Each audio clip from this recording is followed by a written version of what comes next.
Fantastic! Steph gave her neighbour a genuinely warm smile. Despite her years, June looked good for her age.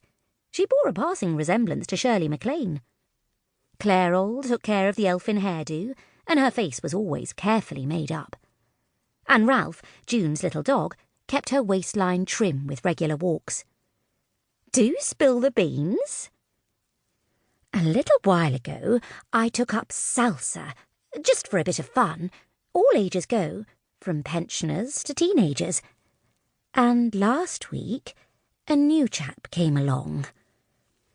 June smiled shyly. You little devil, Steph teased. And how very nice. June certainly had a glow in her cheeks. Just like her roses, she was now blushing pinkly. In fact, she seemed to be blooming before Steph's very eyes. So, what does meeting this salsa squeeze have in common with my Tom? Please tell me he's not pregnant. June laughed out loud. Steph noticed the way her neighbour's face lit up. She looked positively transformed. Who was this man? His name's Harry, but he's a bit younger than me. A toy boy? Steph smiled. She ground out her cigarette, scuffing the telltale ash backwards and forwards with the toe of her shoe. She tossed the butt into a dense shrub. Cy shouldn't find it there. And exactly how young is this chap? Harry is 64.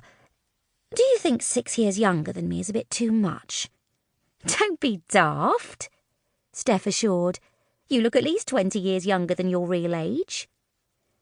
This wasn't strictly true.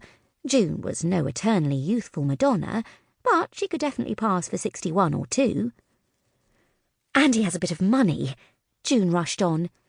It's nice to know he's independent and not simply after getting his feet under my table and sharing my pension book.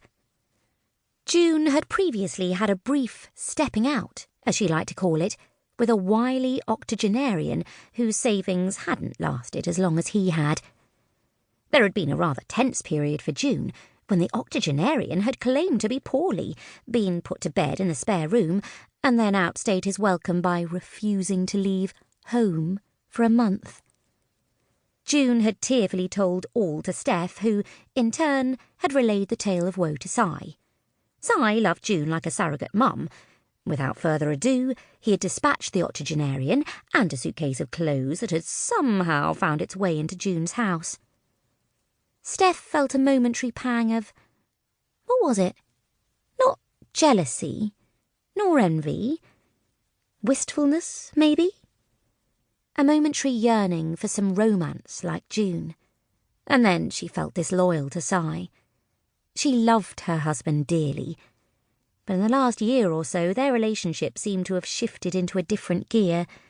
A gear she didn't particularly care for. Like being in Cy's van with the engine whining when it wanted to go from third to fourth, or grumbling when it was in third and needing to change down to second. One thing she knew for sure.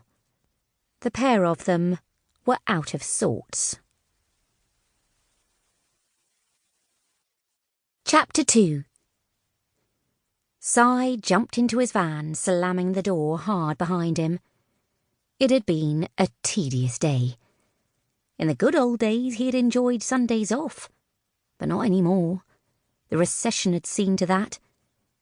Today had not been productive enough. One block sink and a couple of quotes. He needed to turn the latter into pounds and pence, but the recession had affected everybody. More than half of the big jobs on his books had been deferred, some even cancelled. Cash flow was not good. The engine turned over. The clutch groaned as the gear struggled to engage. The van could do with a service. More expense. Cy tried to think soothing thoughts. He couldn't wait to get home, which was quite perverse, because usually by morning he couldn't wait to escape. Cy felt his house was no longer his own. The trouble with a 2 up, 2 down was that there was nowhere to go. If Tom was in the lounge, that only...